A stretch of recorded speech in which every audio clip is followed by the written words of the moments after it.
Spoiler alert, listeners, in this episode we are going to be talking a lot about the plot, the action, and the ending of Oscar Wilde's The Picture of Dorian Gray. So on the off chance that you haven't read that book, it would be a shame to ruin it for yourselves. Go and read it, it's not very long, and we'll be here waiting for you when you get back.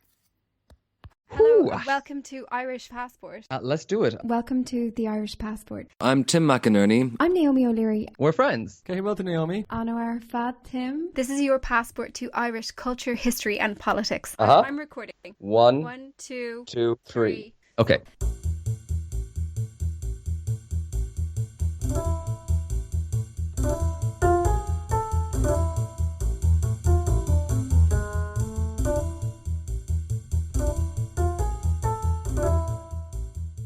Hello everyone and welcome back to the second installment on our series about Oscar Wilde, as far as we know, unknown number of episode long series on Oscar Wilde. We're just going to roll with it. We're going to see where we end up. We just concluded recording our first episode, which is all about Oscar, the Irishman, the wild Irishman. Yes. His upbringing, how important that milieu was, this interesting moment in, the Gaelic revival, being Protestant nationalists at the heart of Dublin society, school, Trinity, and now we find him in Oxford. Yes, okay, so yes, we've left behind this world of Dublin, his nationalist icon mother, his philandering father, his friends Bram Stoker at Trinity. We've seen a world that he inhabited, and he's going into a very different world when he goes into Oxford. We also talked very briefly about how he kind of adapted to that world. We talked about his accent, using his Irish accent when he came to Oxford. Unsurprising thing to do if you're trying to fit in with people who maybe might be looking down on you because of that. But also it being part of a kind of persona that he creates when he gets to Oxford. Right. So it's in Oxford that he creates this persona, or develops this persona that is going to become famous. Yeah. He became, now this is kind of unusual, it's like, we don't really have these now, but he was a famous student. I guess there were fewer students then. Yes. But he was a famous student. I suppose so. There were so few students, Newspapers used to publish things he said. Yeah, like he was caricatured from pretty early on. Yeah. Like some of the things he said were famous. Like an early on phrase that like went around that he'd said was, "I find it harder and harder every day to live up to my blue china." So this is one of the things that was repeated, like, because he started to become a famous wit. I mean, it is kind of crazy. Like, this isn't something he said, like, publicly, or like wrote to the newspaper in a letter or something. To friends. He said it, like, around the dining hall or something. Yeah. Like, and people said, "Oh, Oscar," and it, like the newspapers said, "Guess what Oscar said at the dining hall yesterday?" It was repeated. Yeah, he just becomes famous for being Oscar. Yeah, he's very funny. Yeah. I mean, that's the main thing about him. He's really witty. And someone would write, well, later on, a socialite that he'd become friends with later wrote, "The cleverness of his remarks received added value from his manner of delivering them." So it wasn't just what he said, but like, he had comic timing. Right. He had that way of just giving the exact right remark at the right time. Yeah. He was basically an influencer, kind of. So like in a time when we didn't really have influencers, but he was famous in the way he dressed, he dressed lavishly. He looked very distinctive in the way he put himself together, and he behaved like someone who attracted notice. And in the same way as influencers today are like super famous and people know about them, he was absolutely mocked. People didn't really like him. He was provocative, and he wasn't taken seriously. He was considered to be a kind of fraud. All of this despite the fact that he had won a scholarship to Magdalen. He was there at Oxford on the back of his intellectual merits and his work. Yeah. So all of this, in terms of performance, which makes him really psychologically interesting. Yeah. We talked about him as being maybe a kind of stage Irishman in our last episode. And I suppose this is a thing that people do when they're not taken seriously. I mean, it's a very common kind of reaction. When people don't take you seriously, you harness that and you become more powerful through that by making them laugh, or by being the clown, or being the performer. It's like, they'll never take you seriously, so you use that to your advantage instead to get places where you want to go. And not only was he Irish, but he was from a lower background than a lot of the people he would have been around in Oxford. Like, he was around minor aristocrats, celebrities, people who lived on these vast estates.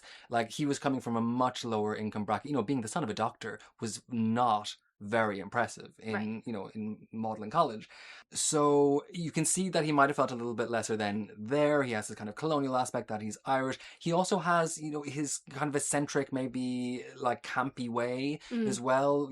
People made fun of that in Potora School, I think, as well. Yeah. So he kind of harnesses that for himself. But I think it's really interesting that you can see that performance, how he harnesses that performance, because he creates himself as this kind of layabout character, and everyone thinks that he's going to be really crap at school. Okay. Because all he does is hang about talking about his blue china and making jokes. His character is like indulgence and fine living and stuff Not like that. Working hard, you know, exactly. But he was. He was secretly working really hard. He was secretly working really hard. Yeah. He gets a double first in his exams.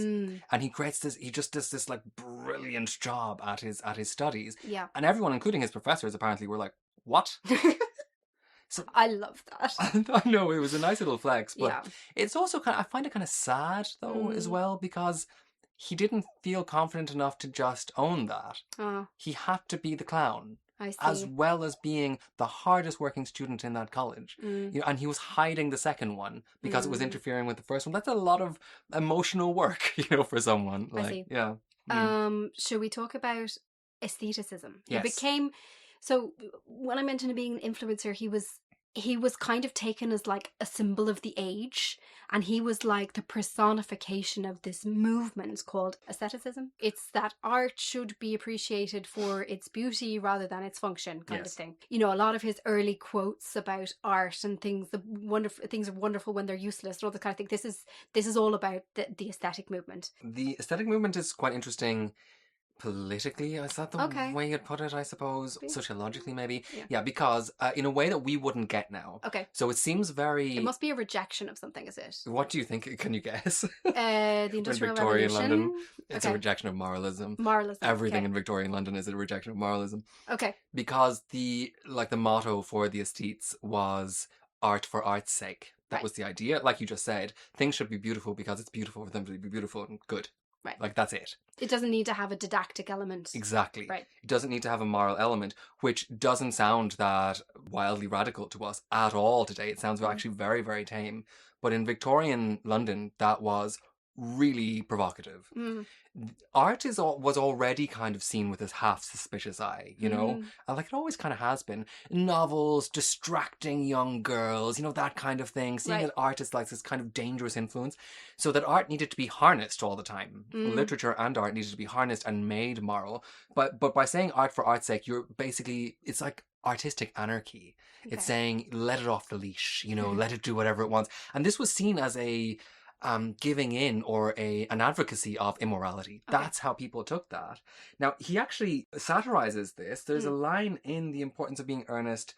There is a character called Miss Prism, who's a governess in The Importance of Being Earnest, and it turns out that she's a novelist. She loves her 3-part novel. He's so scathing about it. She wrote this 3-part novel, which is exactly the kind of novel he hates, this like conventional, like realist novel. And she loves the novel so much that she puts it in the pram instead of the baby. And that's how Ernest, the titular Ernest, gets lost in a handbag in the train station, because she mixed him up with the novel, right? Okay. So that satirizes what people thought art would do. Like, the governess's head would be so turned that she'd forget the baby. Well, there's that, but also she has this line that says, her charge, Cecily, who's the girl that she is tutoring, says, "Did your novel end happily?" And she said, "The good ended happily and the bad ended unhappily. That is what fiction means." Oh, I see. So there's this wonderful kind of takedown of like how blinkered fiction was in the Victorian age, just because it always had to go along a moral line. I see. It was very limited by that. Yeah. Right. So it's a big middle finger to all that, basically, aestheticism. Yeah. I see. So he inherited a little bit from his dad, a sale of a house, I think. And with that, he was able to kind of set himself up in London. This is after graduation. He was living with a painter. So this was a kind of society painter he was living with that kind of inserted him into a part of London where he could meet the who's who kind of thing. And quickly he did start to meet the who's who. He met Lily Langtry. He was a socialite, very socially influential, became a good kind of big friend and fan of his. Yeah.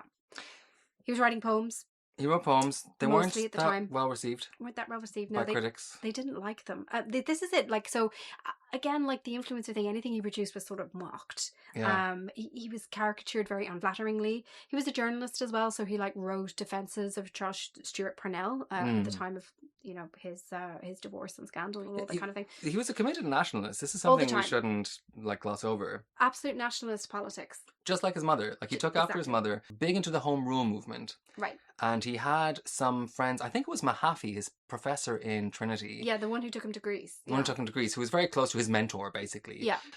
He turned against Mahaffey later in life because Mahaffey wouldn't support the home rule movement. Really interesting. Yeah, Okay. which shows you how into it he was. Yeah. He knew Parnell. He would hang out with Parnell because he hung out with everyone, because everyone wanted to know him. So this is just such an interesting thing that happens when he goes from Oxford to London. Yeah. Everyone knows him in Oxford. They're publishing things he says in the papers, but all of those people in Oxford all come from rich families who have houses in London. So by getting his in Oxford, he already is in high society in London by the time he goes down there. Everyone already knows about him. And you can imagine all these other kind of like Brideshead Revisited types kind of going down to London and saying, you must meet Oscar Wilde, Mama. Like this. He's so much fun, basically. Exactly. He's great at parties, yeah. And he was great at parties. Yeah. Now I want to kind of meditate on that for a moment, why people liked him. Yeah. Something to note about him was he was huge. He was really big. He was massively tall. He was 6'3". 6'3" must have been enormous at that time. 6'3" is big now. But at that time, it was huge. Like, most people were a good few inches smaller than us. It was because they didn't eat a lot of meat when they were kids. We're very tall in modern society because we drink a lot of milk and we eat a lot of meat when we're kids. Right. Which most humans haven't ever done, basically. Right. So we're kind of monstrously tall today. But most people would be, like, the average man would be more like what we would think of as a small man today. Like 5'4" or something? 5'4", 5'5". And women would be like 5 foot? Much smaller. Yeah, women would be much smaller. 4'11". Rich people would be a little bit taller just because of nutrition. And of course there was the variation you had today. But in general, you didn't get people who were 6'3". That was enormous. I am fascinated by these really huge Irish characters. Anyway, yeah. This can sometimes appear. It does happen. Yeah. I mean, there is this figure of the Irish giant that is this kind of like 19th century. Like, it's so interesting. Like, my families that I was interviewing down in Kerry, like, who were talking about all their hardship growing up, they were like 6'4". I'm like, what am I doing wrong?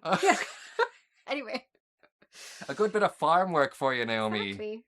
Yeah, get some hay on that pitchfork. Catch rabbits and stuff to That's it. get my food growing up. So, Oscar, you can imagine him in one of these parlours. I mean, listen, this is a way to put it. If you've ever been to like one of those Victorian theatres in London, or in any European city, or into like those townhouses, the rooms are small and the furniture is small. I was sitting beside someone at a theatre, an old theatre in Paris recently, and I actually felt sorry for him the whole time. And he wasn't 6'3". He must have been about 5'11", but he could not fit into that seat. Okay. He was very, very uncomfortable. Big spider legs like in front of him. Okay, so Oscar was just like uncontainable. You would have noticed him in every room. He was like an elephant, Right. like in the room. He must have been. Right. Now, there's this. So his physical presence, dressed in these outlandish clothes. He wore very fine clothes. He loved clothes always. From when he was like a teenager, he was like into his dress. He dressed carefully. He loved colours. He was always into presenting himself well. Yeah, and he would dress up like a Turk and stuff. Or like a pirate. He would like kind of do fancy dress. Okay. Like, I mean, like his mother then. Yeah, She was doing completely. the same. Yeah, he knew how to command a room, how to get people's eyes on him. Okay. But he was also really nice. That's what everyone says about him. People say that he was quite friendly and nice and kind. Everyone, generally he's described as being kind. Yeah. Kind to everybody, so he wasn't snobbish socially, so he'd be kind to everyone. Maybe that's a kind of an Irish thing. I don't know.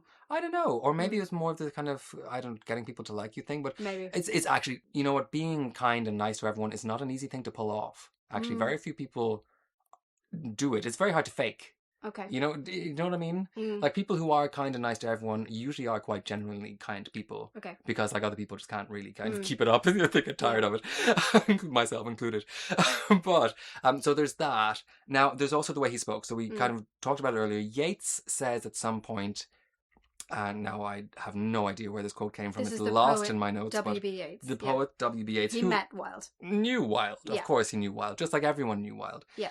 W.B. Yeats was like, he says, has a quote that's something like, he really talked like that. Okay. Like he talked like Lady Windermere's fan. He was just very funny. That's just how he spoke. He would Right. just literally come out with these witticisms Just in your conversation. One-liners all the time. Which is one-liners all the time. Yeah. Yeah. He probably collected them too. So Yeah. he was sometimes accused of, if he heard someone else say something funny, later on, Yes. it would come out. So Actually, and his poetry was accused of plagiarism oh, by Oxford, okay. by some students in Oxford as well. So there's a little bit of a line there. Yeah, there's a kind of a recollection where he was having lunch with a friend or something. I can't remember this friend's name, but another wit, and the witty friend said something, and Oscar was like, "God, I wish I'd said that." And the friend said, "Oh, don't worry, Oscar, you will." Oh, that does explain a lot. Now, he has been criticized for doing the same trick, being a one-trick pony. Okay. Because if you'll notice in his plays, a lot of the witty sayings actually work on one single formula.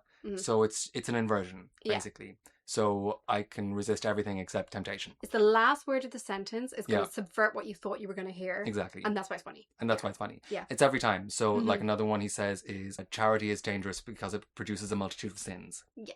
Right. Yeah. And once you kind of get the hang of that, you can do it with anything. I like sugar only when it's sour. Yeah.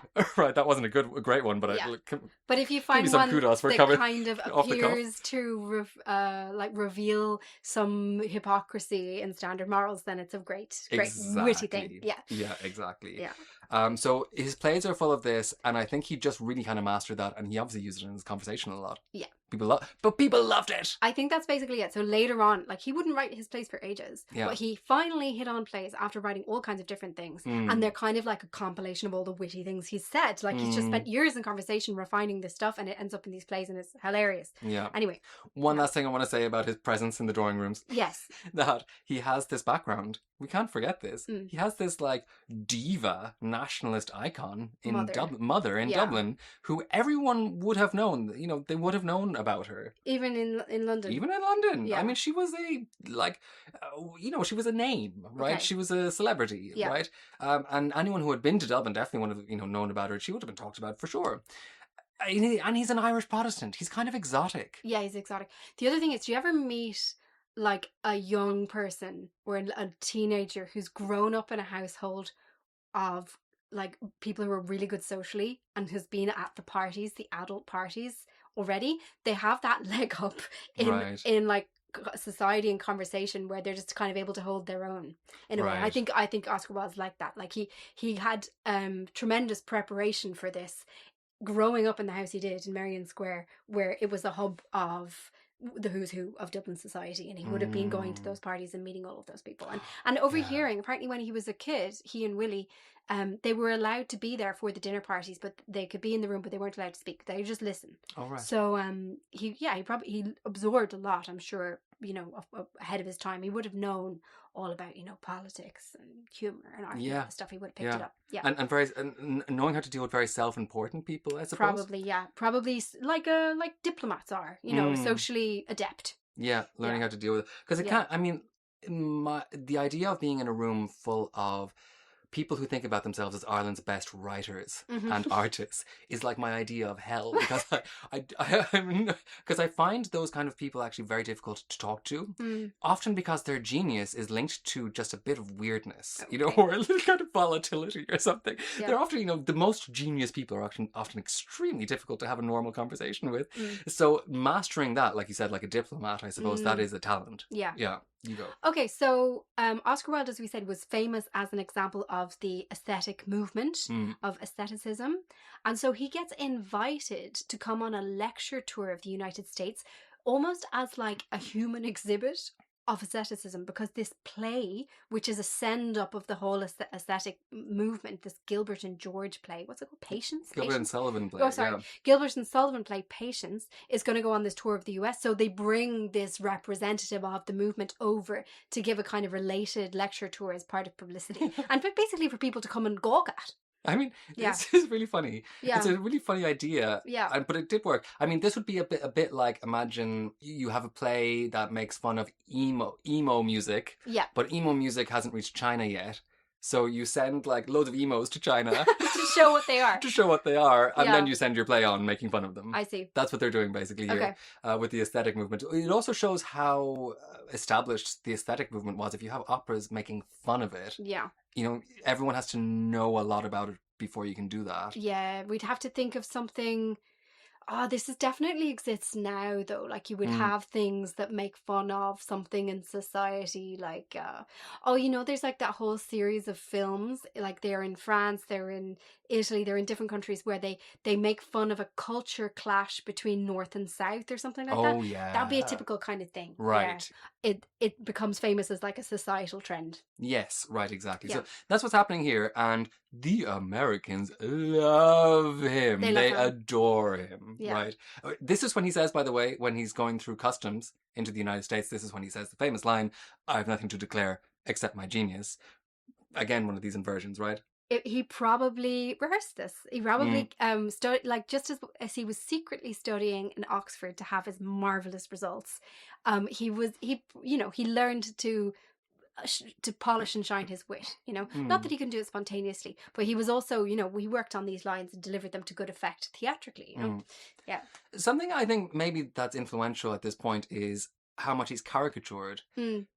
Because he is such a striking looking person, right? Yes. So not only is he so tall, but he has this kind of very long face, these big lips, just very striking physique that's very easily caricaturable. It was once described as a rich and ungainly fruit. His face.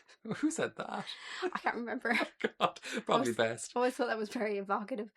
That is a bit what he's very ripe looking. So yeah, there's newspaper cartoons about him in the States, in the UK, and sometimes it's not said who it is, but everyone knows it's Oscar Wilde. You can identify him straight away from these pictures, which people do all the time, and often they're just like simple line drawings. And it's like, oh, there's Oscar Wilde. Like you just know straight away. Famous figure. There is an element of anti-Irish caricaturing in some of this, monkey stuff. So definitely, like, there was an anti-Irish element to his reception as well. So the way that he wasn't taken seriously and kind of the general hostility to him as well in some way. Right. Which people were hostile. Yeah. Yeah. So he's in the States. He comes back from the States. He makes a lot of money from this as well, by the way. He? Yeah. Okay. He comes back from the States, basically now a global celebrity. He goes to Paris for a while. Yeah. He writes some plays that like nobody's ever heard of, basically. He writes a play called Vera. He writes another one called The Duchess of Padua. He gets them both put on. Part of the reason that he writes these plays is because he knew all the actresses. Oh. So he got into the theatre scene in a big way when he was in London and in Paris. So big theatre scenes in both places. And everyone in the theatre wanted to know him, including like Sarah Bernhardt and stuff. Right. Like all the most famous actresses and actors of the time, especially the actresses. He would give them outfit advice. Really? He was big into female fashion. That's nice. Yeah. Although I did think he once wrote that, well, everyone should just wear these sort of smocks that just fall downwards straight from the shoulders. Yes. Which sound awful. Yes, Yeah. yes, but there's context to that. We're going to get onto that. I Okay, know why. okay. Yeah. I'm going to come back to that. I'll come back to his female fashions as well. Let's stick with Paris here for the moment. Yeah. So he stays in Paris for a little bit while those plays were not successes. Fluent French helped him. So Yes. yeah. Of course, I should fluent say. French. Yeah. Like in his letters, he breaks into French or Italian or Greek, like spontaneously half the time. I'm kind of just amazed. If only we were so educated still. Anyway. I bet he knew nothing about basic biology, though. I mean, we just learned different things. We now. did. I suppose we did learn different things. Yeah. Anyway, so let's talk a little bit about his wife. He meets her in 1884. 1881, I think. Sorry. Yeah, Constance. Yes, Constance Lloyd. Constance Lloyd. I think, well, there were some rumours about him at the time. So it didn't harm him to get married because he was constantly, basically, he was like characterised as being a bit effeminate and a bit scandalous and so on, and this whole aestheticism and all of that. So it kind of helped him to like settle down. At that point, they got set up in this address in Chelsea, number 16 Tite Street, and that became the family home. They renovated it at considerable expense, 7 months or so it took, and they had 2 sons. Cyril was born in 1885, and then Vivian was born in 1886. Right. Okay. Yeah. Now she was actually Irish, the Yes. wife as well, and she was a writer as well, which we never hear anything about her. Yeah, she's very overlooked, actually. Yeah. Which kind of annoyed me. And I was like, oh, I'm going to put loads about her in our episode when I was doing the research. But I couldn't really find anything about her. Like, it was very annoying. I didn't even know she was Irish, which is also annoying. Her grandmother lived in Dublin. Her family, I think she was born in Ireland, but she lived most of her life in Britain, I think. No, don't quote me on that. But her family was Irish anyway. And he actually proposed to her while she was back in Dublin. Right. They were in Ireland when Ireland. the courtship happened, I suppose, and he proposed to her. Yeah. She was big into her grandmother. Her grandmother used to tell her fairy stories. And so she was also a folklorist, basically. And she would collect these fairy stories that her grandmother told her and publish them. She published them as children's stories. Wow. She was also into the dress reform movement. Okay, the dress reform movement. This is where I'm getting to the shapeless smock. Okay, I want to hear about it. Okay. Oh, I see. It's probably because it's all corsets and exactly. Right, it's an anti-corset movement. I see. So basically, he was into it too, but he loved this about her. Both of them were like quite politicized in this way. Yeah. They wanted women to stop wearing corsets. Her probably for comfort, him I think for aesthetics. But because, I mean, he was big into this kind of modern, like dressing like a Grecian, you know, like this was coming into vogue at this point anyway. Togas and stuff. Exactly. Right. And it would happen. That would eventually happen, right? Just after 1900, people really would just start kind of dressing like Greek statues. That was the look that they went in for. But it was a thing. People really had concerns about this. They were now, the concerns were mostly unfounded, to be honest, but they really thought that corsets were messing up your insides. Right. They might be making women unfertile, basically. Yeah. And just be bad for your health in general, right? Just tightening up your waist like this. Now, a lot of this was probably in reaction to fashions for what was called tight lacing. And that was done basically just by actresses. But actresses would tight lace, which meant like extreme corseting, basically. Those are the ones you've probably seen pictures of them, where they really have like 20-inch waists or something, and they just tighten it. And they're kind of distorted looking, like a wasp. Completely distorted. They look crazy. Yeah. And you can't keep it on for very long, and that really does, of course. I mean, that really does mess up your health. Yeah. But the vast majority of people didn't do that. And they just tightened up a corset just comfortably, like a shoelace, like the shoe around your foot, basically. Okay. And the thing was, if you wear a corset all your life, which most people did, it felt really bad to not wear it afterwards. Really? Because your back muscles... They rely on it. They rely on it. Oh, I see. I mean, if you took it off and exercised a bit, you'd get your back muscles back. It would take a while. But they basically, what's the word? Atrophied a little bit. You know, you just haven't developed your back muscles like you should. But the thing about corsets is they keep you like sitting upright all the time. So it's actually quite comfortable. Because if you're in a society like Victorian society where you have to constantly be sitting upright, it's much more comfortable wearing a corset than to be like straightening up your lower back and forcing yourself up like that using your own muscles. You know, you get tired. You don't get tired in a corset. You can actually sit back quite comfortably and look like you're sitting upright. Anyway, sorry, I'm getting diverted. Okay. They were into the health side of this. Take off the corsets, and also it was just a move towards modernity. Right. Everyone dress naturally like the ancients because this is what's the future. I mean, like, for all you say about them being comfortable and stuff, Tim, like they would have been incredibly physically constraining in terms of being able to just do normal physical things, like just like bending over. Yes. And like any kind of sports would be kind of out of the question. Completely, yeah. You know, so it or is turning around, actually. inhibiting for women. So if you're sitting on a chair, you can't reach behind you. Oh, right. You have to stand up, turn around, and then get the thing on the shelf. Gentleman has to help you with everything. Like... But men wore corsets too. Oh, did they? Very commonly. Okay. I mean, and children, male and female children wore corsets. And men very commonly wore corsets as well. Anyway, they're a fascinating garment. Another world, anyway. Another world. So that was a political thing they had in common. Yeah. Yeah. What else can we say about it? That's why Oscar Wilde said you should wear this smock that just falls down straight from the shoulders, which sounded so unflattering to me. So part of this is that he edits the Ladies magazine. Oh, I love this. Yeah, yes. He does it really well. So it used to be called the Ladies World, and he renamed it into the Woman's World. Yeah. It was a magazine, and he kind of he inserted in it a respect for, you know, the intellectual life and world of women. So he put like serious literature in it. So there would typically be two stories. One story would be for the woman to read, and the other one the idea would be it would be a story to read to the children at bedtime. And by all accounts, like this was, he did a good job at this.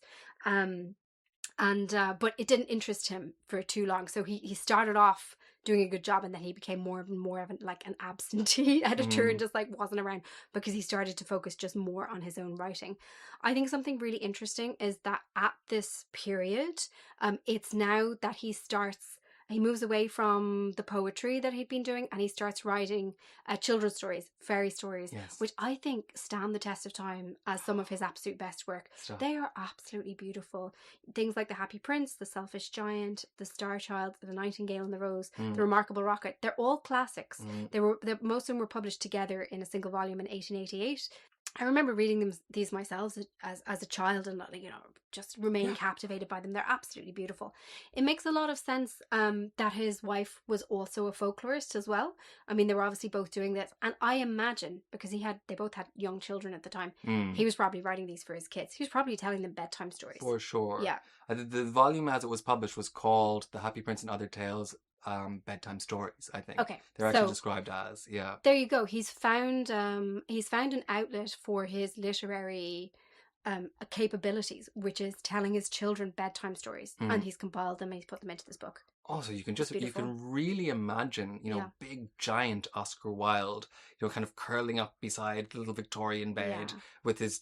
There were 2 and 3 his children when he published these, and it's one thing to read them. I mean, I have to say, I had to remind myself of what happened in them, by the way. Because I was like, oh yeah, The Happy Prince, what happened in that? And I read the synopsis in Wikipedia and I started tearing up. Oh, they're terrible. Immediately. They're so sad. They are tragic. They are so tragic. Yeah. And I remember being a child just being devastated. They're actually quite confusing as a child because it's so emotional and sad. But perfect. I mean, perfect for a child. Beautiful, you do get the sense of how beautiful they are, they're really moving. It gives you a sense of the beauty of life, it's the tragic beauty of life, but very accessible for a child. Yeah. Anyway, so that kind of story being told to you by Oscar Wilde, you can completely see him saying that to his kids. And The Remarkable Rocket. The Remarkable Rocket, you have to mention it. I don't know if you remember this one. No, I don't remember that one. The Remarkable Rocket they're all fireworks. Yeah. And they're all talking, and it's going to be like the king's birthday or something. Right. And the fireworks are talking to themselves, and this one says, I'm going to be amazing. I'm going to go round and round in circles, and I'm going to do this, and the other one. And there's one rocket which is really boastful about himself. I'm going to be so great. When I go off, I'm going to be fantastic. And he keeps saying that, and he gets wet, and he never goes off. Oh no, yes. So it's about unrealized potential. Oh, God. And I think Wilde this is something he knows about himself at this point. He knows he needs to go and do, to write stuff. So he writes a little tale to himself about unrealized potential, which is so interesting. I mean, a lot of them actually, kind of scanning through them, a lot of them seem to foreshadow his own life, which makes me think, did he kind of make his life like that because it was a destiny or something? He felt it was some kind of destiny for him. He was drawn to tragedy. He was drawn to tragedy definitely. before comedy as well. Yeah. So he became famous for comedic works, his pinnacle of his career. But these were, this is his feel for tragedy. So in the titular tale, The Happy Prince. Yeah. In a nutshell, the Happy Prince is a statue covered in jewels and gold. And a swallow is there for the summer, seasonally migrating, and becomes friends with this Happy Prince. I think it's nesting in the prince. Sleeping in him or something, But the swallow has to go back to Africa for the winter. It's the end of the summer. And the Happy Prince convinces the swallow to stay because he has seen with his ruby eyes, he has seen poor children or poor people out in the city. Yeah. And he gets the swallow to bring jewels from his body to these poor people in the city, and he keeps seeing more of them. The swallow keeps having to stay for longer. But then the swallow sees how happy people are when they are brought the jewels because it changes their lives. Yeah. And then the prince is happy to hear, and he really does become a happy prince because he's happy just to make people's lives better. But little by little, he's stripped of all his jewels. Yeah, he's giving up himself. He gives up himself. The swallow stays with him in the end, doesn't make it back to Africa for the winter, so dies in the cold winter with him. Yeah. And then the village people say, oh, look, the statue, he's ugly now. He's lost all his jewels and his gold, and they take him down and they melt him for money. They scrap him, yeah. Which is basically a metaphor for, the tragedy of Oscar Wilde rising up so far, being the most loved person in London, to being scrap metal, sold off for money, basically, kind of what happens to him. I mean, he is drawn to, it's like a kind of foreshadowing dream. That is interesting, yeah. Okay, so, Anyway. well, he goes on, he pens his novel, famous novel, it's published within 2 years. I mean, Yes. he must have been working furiously. No Oh my wonder he God. didn't have time to edit the fucking magazine. So much of this happens in such a short time Yeah, frame. it's a really, really dense. Yeah, it's like 2 years for this novel. One of Yeah. the most famous novels in the English language is, of course, The Picture of Dorian Gray. Yeah. It's not that long, and that's actually an extended version. So the original version was published in a magazine. Oh. Yeah. Okay. 6 chapters shorter than the one that we know. Oh. But full of loads more homoerotic content that was subsequently excised. Oh, interesting. Yeah. Okay. I wondered, because I read Dorian Gray and I was like, is it that bad? I never Right. really got why it was so scandalous. Yeah. It Yeah. was edited twice. Okay. So the first version was edited for the magazine consumption. I think they took out 500 words. Okay. And then it was already scandalous. I'll talk about that in a minute. Mhm. But when it was turned into a novel, Oscar added 6 more chapters and took out more of the scandalous stuff. I see. So it was actually he censored it himself, like kind of twice. Yeah. From the moment it was published in the magazine, this was such a scandal. Okay. There's I feel like people were just waiting for Oscar to do this, though. I mean, I feel like Yeah. people were just like, anything he's going to do, they're going to scrutinize it and they're going to freaking gossip about it. yeah, Yeah. it was also kind of self-fulfilling, I think. Yeah. Because it has I have some quotes here Yeah. that we can talk about, which kind of show you why it was scandalous. But the scandal kind of spread because Oscar Wilde wrote it. Yeah. And everyone knew Oscar Wilde. And Oscar Wilde is kind of scandalous in his own subtle way anyway. Yeah. So what happened was bookshops started saying, I refuse to sell this book. Mm. So they stopped stocking it. So Okay. people are saying, well, now I have to read it, you know? Right. So they're like hunting around London to see if they can get a copy because it's become rare, you know, like Right. to find a copy of the book. And it just makes, just like censoring any kind of art, it makes everyone obsessed with it, and it kind of It's very usually- often makes it eternal. It's counterproductive. Yeah. Yeah. Yeah. What is controversial about it? Okay, so Yeah. there's 2 things. First of all, it's an extraordinary... Should we summarize it? The plot? It's very simple, really. Yeah, the main thing is that there's a guy and he kind of does, well, I suppose it's a bit like a Faustian bargain, but I don't remember if it's delivered Yes. or not. He gets a portrait made of himself. By And- Basil. So Dorian is the main character, Right. and Basil is the artist who paints a portrait of him. Paints a portrait of him. Portrait goes into the attic and it is the portrait that ages Yes, and not Dorian. exactly. So everyone is amazed at the portrait. The portrait's so beautiful, Yeah. and Dorian makes it. Yeah, he makes an out loud pact, I think, if I Okay. remember correctly, saying, if only I could stay young and the portrait could age, and lightning strikes outside the window, and this is exactly what happens. Right. But only Dorian knows, so he keeps the portrait locked in the attic, I see. remains young, and because he has no consequences Mm. in his life, basically, because he's going to stay young and beautiful forever, he just becomes this kind of immoral person, and he kills people, Oh, and he no. does all kinds of crimes, and Yeah. he alienates everyone around him. We should have said spoilers at the beginning of this book. It's been out for 130 years, so you It's had a enough bit time. late, yeah. But some of the language in it, so there's that side of it. Dorian, by the way, the Yeah. Dorians were a Greek tribe, Right. so it was a kind of Like reference. Dorian column. Yes, like a Doric column, exactly. So it was a reference to the ancient Greek world, and then Gray has this kind of idea of, liminality. So there's already a kind of queer aspect in the name that he Okay. even has. But Basil then, at the beginning, it opens in this scene where Basil is clearly infatuated with Dorian. Okay. I have a quote here. He says, Dorian, from the moment I met you, your personality had the most extraordinary influence over me. I was dominated, soul and brain and power by you. You became to me the visible incarnation of the unseen ideal of beauty that worships in my heart. I worshipped you. I grew jealous of everyone to whom you spoke. I wanted to have you all to myself. I was only happy when I was with you. Wow. Now, I can see, I read this also as a teenager as well, and I was like, well, that's fairly tame, come on. And I can see, why you thought, well, what's the big deal as well when you read it as a teenager. But to Yeah, a it's Victorian, Yeah. that was excuse me. Yeah. It's so open as well. That's actually quite direct Right. in 19th century speech. I know it sounds a bit flowery to us. That's actually quite direct, saying, It's quite direct. I And was only happy when I was with you. the other thing is that Oscar Wilde himself kind of, I don't know when it became more and more open, but he was part of his running jokes in society when he was making people laugh Mm. was about his own sexuality. Right. You know, like I think he famously said to an actress, "Oh, I would adore you if only you were a boy," or something. This is one of his bon mots. And Yeah. someone who was there went, "No, Oscar, really?" You know, and everyone had to kind of like exchange looks and like explain. It was an open Yeah. secret that he was making punchlines about himself all the time. Mm. He wore the green carnation as, you know, there was this kind of symbol. He leaned into it, you know? Yeah. Yeah. It's there's a really interesting question over how much of like a gay stereotype Oscar Wilde originated himself.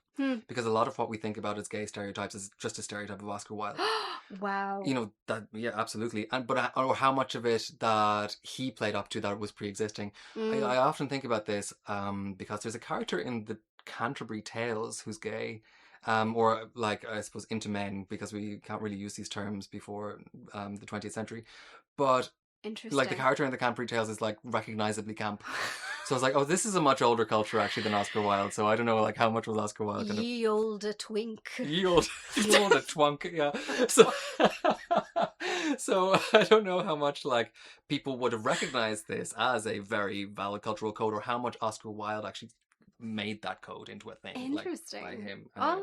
And Yeah. how much was it being constructed in response to people's perceptions? Oh, this whole Yeah. thing is so interesting. We're going to talk a lot about that in our next episode, probably. Yes, because we have loads to say about We've loads to sexuality, but say. we want to stick a little bit here on just him in London for the moment, and we'll Yeah. get to it. We promise, listeners. We promise. We're going to we're gonna get there.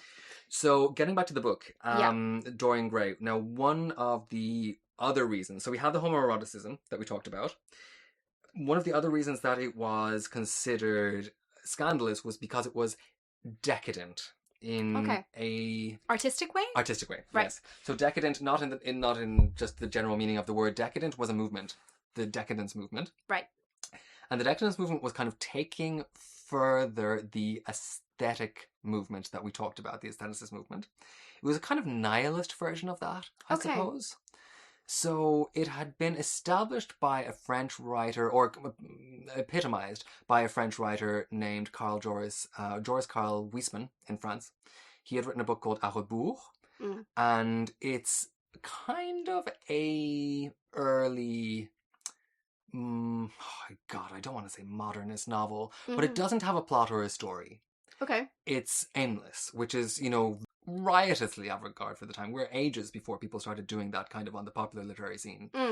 And so it's about a Parisian, this like rich Parisian who goes to the country and just lives decadently, and that's it. Okay. And it's just day to day doing decadent stuff with no regard to what is good or evil or right or wrong, just doing things that are decadent, basically. So the really iconic thing that he does is he puts jewels into the shell of a tortoise. He encrusts them, he glues them to the shell of a tortoise. Right. Because he believes that like artifice is more beautiful than nature, because it's more decadent, right? It's a very Wildean kind of sentiment, yeah. Absolutely Wildean sentiment, yeah. The thing about this is that was like really, really, really provocative to Victorian senses of morality. So the aestheticist movement was provocative. When you take it to this nihilist level, nothing matters except for just being an layabout, decadent wastrel, you know, spend your money, drink the wine, whatever, no good, no bad, no, you know, no morality at all. This was actually openly offensive to people. Like, people have actually took offense to this. So the thing is, that book, A Rebours, appears in Dorian Gray. Ah, yes. Interesting. So what happens after just that scene that I talked about, where Basil is talking about how much he's in love with Dorian Gray, a second man comes into the room, the third male character in this book, Henry Wotton, the bad one. So Basil is like the good one. Okay. The good lover, and Henry Wotton is the bad lover. The bad angel. Oh my God. So he comes in and he says, "Oh, Dorian, you know, you're so beautiful, and look what a beautiful portrait." And he says, "Oh, you should read this book. It's really interesting." And it's real Faustian. Here's Mephistopheles basically coming in and bringing this kind of angel astray, right? Ah. So he gives him the book, and it's A Rebours. It's recognizably A Rebours. And the passage reads, Quote, "It was a poisonous book. The heavy odour of incense seemed to cling about its pages and to trouble the brain." I love that. Yeah. Trouble the brain. The mere cadence of the sentences, the subtle monotony of their music, so full as it was of complex refrains and movements elaborately repeated, produced in the mind of the lad, as he passed from chapter to chapter, a form of reverie, a malady of dreaming, that made him unconscious of the falling day and creeping shadows. Oh my god, so he's like hypnotized by Dragged art. into hell. He's actually being corrupted by art. Yeah, he's being, exactly. Yeah. He's being morally corrupted by art. And this word poisonous book, Yeah. this comes back at Oscar. People describe his book, Dorian Gray, as poisonous. And his book, Dorian Gray, almost becomes the book in the novel. Interesting. You know, it is the danger to society, this book. We can't go any further, I don't think, given what we've just been talking about, some of the sentences that we've heard from Dorian Gray, without saying that as far as we know from the biographical record of Oscar Wilde, he began to have relationships, affairs with men, basically just before he wrote this. So about 1886 from what we know. And his first kind of boyfriend, I guess, his first lover, was a guy called Robbie Ross. Right. So Robbie Ross was 17 and Oscar Wilde was 31 at this point. And this is the standard historiography, that this is kind of his introduction to sex with men. Actually, I mean, there's a phrase that's kind of very often bandied about here, that Robbie Ross seduced him, or like brought him astray or something, which is a bit unfair. Inducted him into or something. Yeah, inducted, exactly. Frankly, this is used constantly throughout accounts of Oscar Wilde's life, and it's part of, in my opinion, absolving him of some bad things that he did, which we will get to later. And I don't think that we should uncritically accept accounts that the younger party is this instigator of things. This kind of minx. Yeah. Like, Robbie Ross was 17, he was half the age of Oscar Wilde. Right. So, I mean, leading astray, I don't think is anything he really could have done. But I suppose, I think these accounts come from Oscar himself, and Oscar does victimize himself in these accounts quite a lot. He's always the passive kind of victim of sexual misleading and other people making overtures to him or whatever. Yeah, sure, Oscar. So take that with a grain of salt. But Robbie Ross, really interesting though. Like, apparently he was always openly gay. Exactly. From like his school time, and he was really bullied for it. Yes. So if we take that account of Robbie Ross leading him astray in any ways, I think that's maybe the dimension we could look at. Just that he was out. That he was out. Yeah. So that Oscar just saw this boy who was completely at home with his sexual feelings and desires and activity. Such a strange thing. He came out in kind of the modern sense of the word, I suppose. He told his parents, he told his family, he told everyone. He just wouldn't deny it. Yeah. And people didn't really have much choice but to accept him, I suppose. His parents kept him up. They didn't kick him out or anything, and they sent him to Cambridge. So he was at Cambridge, I think, at this point. Right. Yes. He came from a wealthy background, and he'd go on to be like a literary guy. So, you know, he was cushioned a little bit by wealth. I guess he was able to make this decision in ways that people obviously weren't able to. You know, he had a little bit of cushion that behind him, and luckily he wasn't his own. So he's going to become a really important person throughout Oscar Wilde's life, and we'll see more of that later. Yeah. So in the context of Dorian Gray, with all the homoeroticism that people objected to and all that, we do have to think about this as something that was written in a time where he was having sex with men, where he had embraced this side of himself, and where he was more interested in it, in a way. Let me come back to Dorian's name, using this Greek word for Dorian. Because remember, Oscar Wilde was a classicist, and he knew everything about the ancient Greek and Roman world, right? And for him, this idea of love with a younger man was this ancient beauty ideal, right? And he does kind of come back to this. Yeah. He sees this as this very kind of elevated form of human relationship between an older and a younger man, which is like basically the template, I suppose, for ancient Greek men. Like, that's how society worked in ancient Greece. You were mentored in a sexual way as well as in a social way by older men, like as you were growing up. And then you did the same thing in your turn. So, like, Oscar sees, he loves this idea. Like, you can tell that he loves this idea of, like, being like a Greek. You know, like being an ancient Greek. And like writing about this, the way he writes about it in Dorian Gray, presents it as this incredibly kind of elevated, almost kind of celestial relationship, almost beyond sex. Like that there's something Very more. pure, Something pure. moral, actually, yeah. That almost makes kind of like sex for procreation seem vulgar or, you know, it makes it seem perfunctory in comparison, the way he looks at it. Yeah. Now, at this time, at Oxford, in these years, there is an undergraduate whose name is Lord Alfred Douglas, known throughout his life and posthumously by the nickname Bosie. He was a poet. He was in command of a literary magazine. Something I find really interesting about the young Bosie is he was actually campaigning for the acceptance of homosexuality. So part of his angle with his literary magazine that he had was to try to promote acceptance of homosexuality through art. And he wrote poems to this effect. So just a taste of his poetry at the time. This is from a poem called Two Loves. He writes, I won't read it all, but he writes about going into a garden and he sees these youths, as he says. Across the garden came a youth. One hand he raised to shield him from the sun. His wind-tossed hair was twined with flowers, and in his hand he bore a purple bunch of bursting grapes. His eyes were clear as crystal. Naked all was he, white as the snow on pathless mountains' floor. Red were his lips, as red wine spilleth that dyes a marble floor. His brow chalcedony, and he came near me, with his lips uncurled and kind, and caught my hand and kissed my mouth, and gave me grapes to eat. I cried, Sweet youth, tell me why, sad and sighing, thou dost rove these pleasant realms. I pray thee, seek me soothe, what is thy name?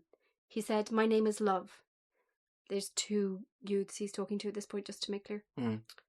Then straight the first did turn himself to me, and cried, He lieth, for his name is Shame, but I am Love, and I was wont to be alone in this fair garden till he came, unasked by night. I am true love. I fill the hearts of boy and girl with mutual flame. Then sighing said the other, Have thy will. I am the love that dare not speak his name. Oh, no. So, yes, he's talking about meeting two loves in the garden. They're personifications of love. One is heterosexual love, and the other one is homosexual love, basically. Right. And this, I am the love that dare not speak his name, would become super famous and associated with Oscar Wilde, but it was actually Bosie that wrote it. Right. Yeah. I did not know that. Yeah. I'm very annoyed. Because this was presented later at trial to Oscar Wilde. Right. He was said, What is the love that dare not speak his name? And in response, he gave a defense of the Greek love model that we've been talking about. From Bosie's poem. Bosie's poem. Why is that annoying? First of all, it's annoying that Bosie got like a good line anywhere. Yeah. And it's annoying that Bosie's poem also got him into trouble on top of everything else. Oh, Bosie got him into all kinds of trouble. Yeah. Listeners, we are going to be getting into Bosie. Don't you worry. Yeah. We're going to be getting so into Bosie because there's a big Bosie bashing session about to go down. in the works over here. Yeah, there is. Yeah, we've been sending each other telephone calls and annoyed about Bosie. Yeah. So this was Bosie. He was a student at Oxford, and he met Oscar Wilde. We think it's 1891. He was a student. Mm-hmm. They didn't immediately strike up a relationship, but a few months down the line, they did. Yes. The picture of them together, you've got Oscar, he's older man, accomplished at this point, a writer. Bosie's kind of more up and coming, but he's a poet in himself, and he's beautiful. Yeah. He's beautiful. Well, for her. Do you know what? Do you not think so? I do not think so. Really? Like, I looked at so many pictures of Bosie over the research for this. I don't get it. Like, Oscar talks about him as this beautiful angel. Everyone says he's this beautiful boy. I think he's a bit weird looking. He looks like a haunted marionette. And we'll post some pictures. We'll post some pictures on the Patreon so you can guys. I kept looking for more pictures to see if I could find it, and I was like, no, still haunted marionette. Okay. Yeah. Listen. One of the things that happens when Oscar Wilde meets Bosie is that Bosie is obsessed with the picture of Dorian Gray. Okay. This is why he wants to meet Oscar Wilde. And one of the first things that Oscar Wilde gives to Bosie is a signed copy of the picture of Dorian Gray. And it's this terrible kind of irony because it's like the book It's like the book that Henry Wotton gives to Dorian. Oh my goodness. You know, but this exchange of the book starts this train of events that's going to completely destroy his life. Right. And we'll get to that in our next Oh, yes. installment. Beautiful, aristocratic, incredibly spoiled, and one of the great toxic boyfriends of history. Lord Alfred Douglas. We'll pick it up in the next episode. Yeah. Stay tuned, everyone. All right, I think that's a slán from me. Slán.